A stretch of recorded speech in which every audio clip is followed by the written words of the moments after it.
This is the BMW X7, and in this video I'm going to be telling you why it's even better than a Range Rover. In fact, if you can afford it, this is quite possibly the best all-round car on sale right now.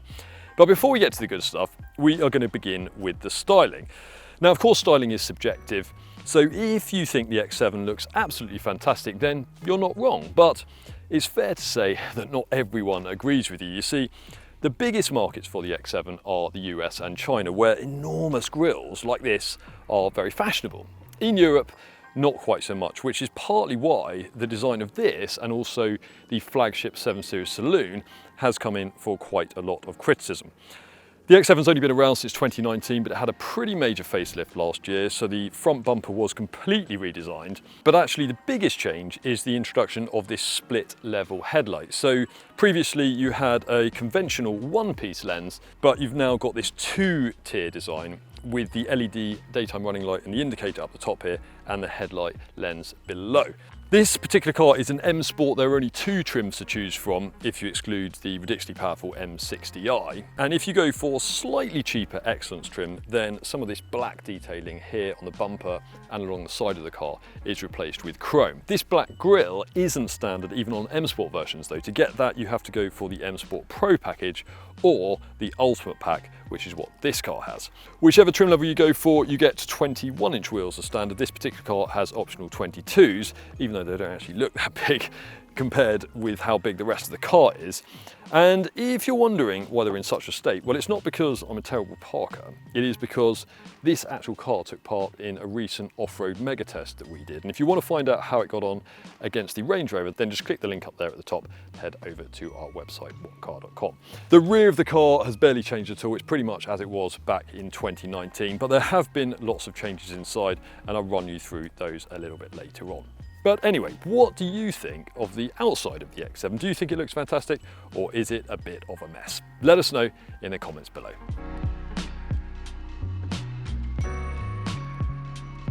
Now, this is an absolutely enormous SUV. It's almost 5.2 meters long, so significantly bigger than cars like the Audi Q7 and Volvo XC90, or for that matter, a standard wheelbase Range Rover. In fact, this thing is almost as long as a long wheelbase Range Rover, and that's a car that starts at around £120,000. And a lot of people will probably be thinking, well, that's ridiculous. No one needs a car that big. And certainly if it's just you on board or you've got a couple of passengers, that is a fair point.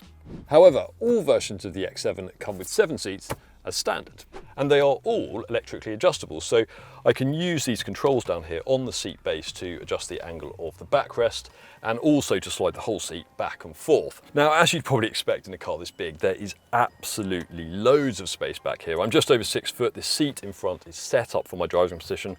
And even if I slide this seat as far forward as it will go, my knees still aren't touching the back of the seat in front. These pillows on the headrests are a really nice touch. And you've also got 2 air conditioning zones back here, so you can have a different temperature on either side of the car. You just adjust that using this control panel down here. And if you want a bit of privacy or you need to keep the sun off a younger child, you've even got electrically operated window blinds. When they are down, the tall side windows do allow a surprising amount of light inside, and if you want even more, you can even adjust the blinds for the sunroof from back here as well. This control panel can of course be disabled from the front if required to stop your kids from driving you mad. Now, there aren't 3 individual seats on this second row, but to be honest, it doesn't really matter because this car is so wide that you can easily fit 3 adults sitting side by side. There's only a small hump on the floor down here, and you can fold down the center backrest independently from the other. So you just pull this little strap here, it folds down, and that's very useful if you want to slot longer items in from the boot, such as skis, or you're carrying 6 people in the car and you just want to make those right at the back feel a little less fenced off from everyone else. When this is in place, it also doubles as an armrest. You just pull this strap on the front, that folds down. There are a couple of hidden cup holders in there. And there is also a lidded, quite shallow, but useful storage cubby in there too.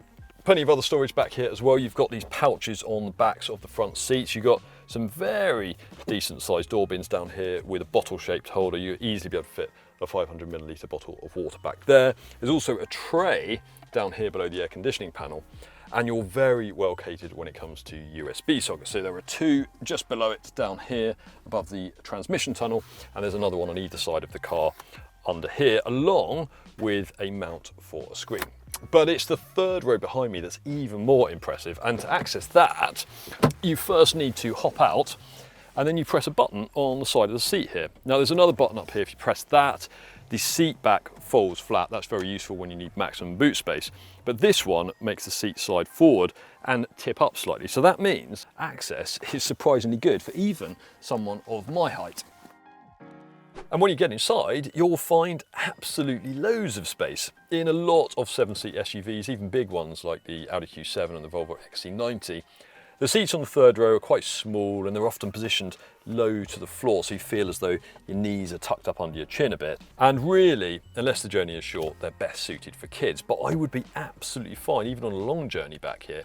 Even if I sit bolt upright, my head isn't quite touching the ceiling. And admittedly, this seat in front is slid as far forwards as it will go right now. But even if whoever was sitting on it moved it back a bit, I'd still be absolutely fine for space. I've got a good view out there. I've got my own little window. I've got my own armrest and cup holder as well. And there's even a USB socket back here. But that's not all, because there is a fifth air conditioning zone back here. So that means I can adjust my own temperature and I don't have to suffer whatever anyone else chooses further forwards in the car. And I even have my own little panoramic sunroof with its own sunblind. So overall, absolutely brilliant for big families. It's also worth pointing out that these third row seats do have their own ISOFIX points, so you can put child seats back here safely. I have kids, so I'm talking from experience, not hypothetically. And it's absolutely brilliant because it means you can put your kids back here on the third row. They can enjoy all the same convenience features as whoever's sitting in the middle row, but you can save those seats for people who need slightly better access, maybe grandparents. So if you regularly need to carry around 6 or 7 people, this is arguably a better choice than buying 2 cars to do the same job. You may have noticed a couple of small switches down here. They are for remotely and electrically folding down these third row seats, although you can also fold down the second and third row seats using a little control panel on the wall of the boot here. As you can see, the boot has a split tailgate, which is very handy as a perch, and even if all 7 seats are in use, you've still got a reasonable sized boot there. You've got some underfloor storage as well. You can put both of the load covers in there when they're not in use. There's a small one up here for when you're in 7-seat mode, and a much larger retractable one that slots in further back when you're in 5-seat mode. If you fold down these third row seats, then the boot becomes absolutely massive. And if you fold down the second row, as well as I did at the weekend when I went to the tip, then you've basically got a van that doesn't class as a commercial vehicle. So overall, this is untouchable when it comes to practicality. Although not all of the interior features that I've talked you through come as standard. And we'll run you through our take on how to spec the perfect X7 a little bit later on. One of the biggest selling points of the Range Rover is its driving position, because you sit really high up, far from the road, and the relationship between the steering wheel, the pedals and the seat is absolutely spot on. The seat is super comfortable as well. Actually though, this X7 runs it very, very close. I've done thousands of miles in this car this summer, driving from the UK to Provence to the Dordogne and back again, often doing hundreds of miles in a day, and no backache, no discomfort whatsoever. Obviously you get electric seat adjustment as standard. This actual car has heated and ventilated seats, as well as a massaging function, which is really nice on long journeys. Just as in the back, these tall side windows help make the car feel really light, really airy, open in here, and visibility is surprisingly good at junctions as well. Now this is one of the most expensive SUVs you can buy, of course, so does it feel upmarket enough inside to justify its price? Again, that's something the Range Rover does very well. Well, actually, when it comes to build quality, this is a level above the Range Rover. Everything feels really solid and robust in here. The controls feel nicely damped. And this is pretty much the interior that you get as standard on M Sport trim, with a couple of exceptions. So, BMW has fitted to this car what it calls crafted clarity controls. In English, that basically means it's got a glass gear selector and a glass start-stop button down here. And you also have to pay extra for this piano black trim on the center console and on the dashboard. But certainly with the latter, I wouldn't bother, because you get black wood as standard. And I actually reckon that looks a bit nicer than this anyway. Now this interior was updated quite heavily during a facelift last year, but not all for the better. So the X7 used to have proper physical controls for its air conditioning, just like you get on the second and the third rows of this car. But they have been removed, and all of those controls have been crammed onto this 14.9 inch touchscreen here. So that means if I want to adjust the temperature, then I have to stab away at these plus and minus signs, and there are some other air conditioning controls buried in a separate sub-menu. So that is quite annoying, and actually the operating system is a little bit more complicated. We've always been a big fan of BMW's iDrive rotary controller, we still are, but on this system there are so many functions that some of the menus are frankly quite bewildering, especially when you're driving. So this one, for example, just contains rows and rows of similar looking icons, and you're never going to learn the positioning of all of those. And that means that if you're driving along, you're going to have to try and study and read what each one does to find the one you want. On the plus side though, the graphics are absolutely fantastic on this system, and we've got no complaints about the speed of it either. So with some infotainment systems, including the Range Rovers and certainly the Volvo XC90s, there can be a bit of a lag, a bit of delay between you pressing an icon, or in this case selecting it using this rotary controller, and anything happening. Whereas this, very quick, very responsive. And the optional Bowers & Wilkins sound system fitted to this car is absolutely brilliant. But then, given that the cheapest way to get it is go for the Technology Plus package, which costs £5,250, then it jolly well should be. Storage space, very impressive, just as it is on the second row. So you've got this large cubby under the central armrest here. You can actually open one side of the armrest on its own, rather than the whole thing at once. You've got a couple of cup holders under this lid here. They are actually heated and cooled on this car. And then there's another tray further back that has a wireless charging pad. The door bins are good size as well, plenty for a big bottle of water down there actually, and a few other odds and ends. So overall, just as impressive in the front here as it is further back in the car.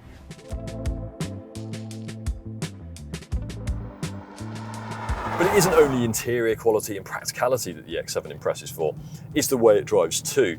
It is pretty much perfectly judged for a luxury SUV like this. Now, a lot of people would say it's almost sacrilegious to claim that a Range Rover isn't the ultimate when it comes to ride comfort and refinement, but the truth is, this is quite a bit better, even on quite a poorly finished road like the one I'm driving along right now. Comfort is best at high speeds. This is genuinely one of the most comfortable motorway cruisers that you can buy, but even around town, where a Range Rover would struggle a bit over broken surfaces, it can trip up and you get the odd shudder through the body, this stays far more composed. All versions of the X7 have air suspension as standard. This car has the Ultimate pack, so it has a slightly different tuning of that suspension, but really the differences are pretty small there. And if you go for smaller wheels that are available on some of the cheaper versions of the X7, then comfort is even better. Now, this isn't a particularly sporty, agile car, even by SUV standards. A Porsche Cayenne or even an Audi Q7 are better in that respect. But again, this feels far more composed, it leans less through corners than a Range Rover does.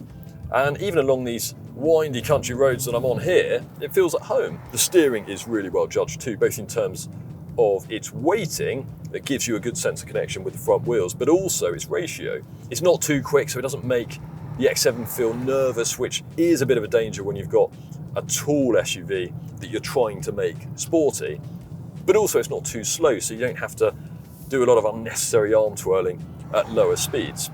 And all of the controls actually, from the steering to the brake pedal to the accelerator, the responses all feel in tune with one another. You don't have to think about driving smoothly, it just happens naturally, which is exactly what you want, particularly in a luxury car like this. This is also a really quiet car, particularly on the motorway where there's a lot less wind noise than in a Range Rover. When it comes to engines, this car has the 40i 6-cylinder petrol, and when you accelerate hard, you can hear it. It actually sounds quite nice, but you're very well isolated from it in terms of vibration, so you don't get really anything filtering up through the steering wheel or through the pedals. And when you're sitting at steady speed, then it really does quieten down. You can barely hear it at all. Now, some petrol engines don't really suit big SUVs like this because you need to rev them quite hard, and that doesn't really suit the sort of luxury experience. But this, the gearbox does a really good job of keeping the revs low, and it has enough pull at low revs so that unless you want to, you don't really need to rev it that hard. But on balance, we think the 40D diesel is actually the pick of the range because performance is almost identical to this 40i petrol. It costs about the same, but it does offer much better fuel economy. We've had this car for a few months now. It's done thousands and thousands of miles on different roads with different drivers, and it's been averaging pretty much bang on 27 mpg. That's not particularly great, and you might not care if you're spending circa £100,000 on a luxury SUV, but what you might care about is that the diesel does offer a significantly longer range between fill-ups, and that's useful if you're going to be doing long journeys, which this car is ideally suited to. Another really impressive thing about the X7 is its assisted driving tech. Now, the adaptive cruise control and the self-steering is pretty much the same as it is on various other BMWs. You can find out more about that by clicking the link up there at the top. But also when it comes to the lane keeping assistance system, for example, on a lot of cars, it's very aggressive. You stray anywhere near a white line and it will veer you back into the center quite aggressively and intrusively, and you end up just turning the system off. But here, if you do get a little bit close to the outside of your lane on the motorway, you just get a very subtle correction to bring you back in the center of your lane, almost as though the camber of the road's changed. So it's very natural, very well integrated, and most of the time you don't really notice it, which is exactly how it should be. And you might imagine that being such a big car, this is going to be quite intimidating to drive around town, but actually that's not the case at all. That's partly because of how good visibility is. I mentioned that earlier. You get a really good view out and you can judge the car's extremities very easily.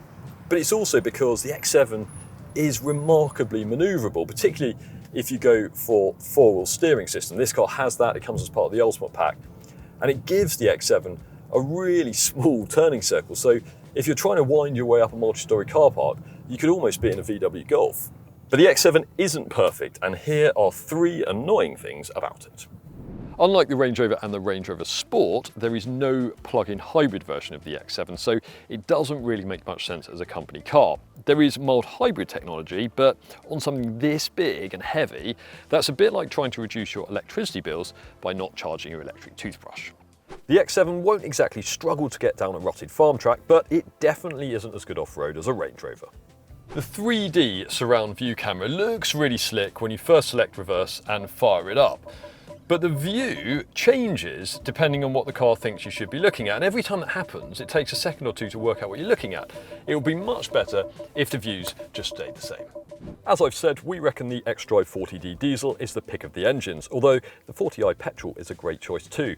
Either way, go for M Sport trim, and to experience the X7 at its brilliant best, add the Ultimate Pack as well. Yes, it's expensive at £17,500, but it bundles together loads of extras to make life even more luxurious, including some polished glass interior controls, four-wheel steering, heated and cooled cup holders, LED light graphics for the panoramic sunroof, 5-zone air conditioning, more assisted driving tech including adaptive cruise control and steering assist, that great sound system, powered rear window blinds, heated seats in all 3 rows, plus a heated steering wheel and heated armrests in the front, and also for those sitting in the front, a seat massaging function and seat ventilation to help keep you cool on those hot summer days. Now, on one hand, £100,000 is an enormous amount of money, but actually it's only the starting price of the standard wheelbase Range Rover. Car that doesn't come with 7 seats isn't as good to drive as this, and if you're spending the same amount of money at least, comes with a lot less in the way of creature comforts. So as I said at the start of this video, the BMW X7 is arguably the best all-rounder in the world. But for lots more information about this car, head over to our website whatcar.com to read our detailed written review. We hope you've enjoyed this video. If you have, we'd really appreciate it if you give it a like, leave us a comment below and tell us what you think of the X7. And other than that, we'll see you next time.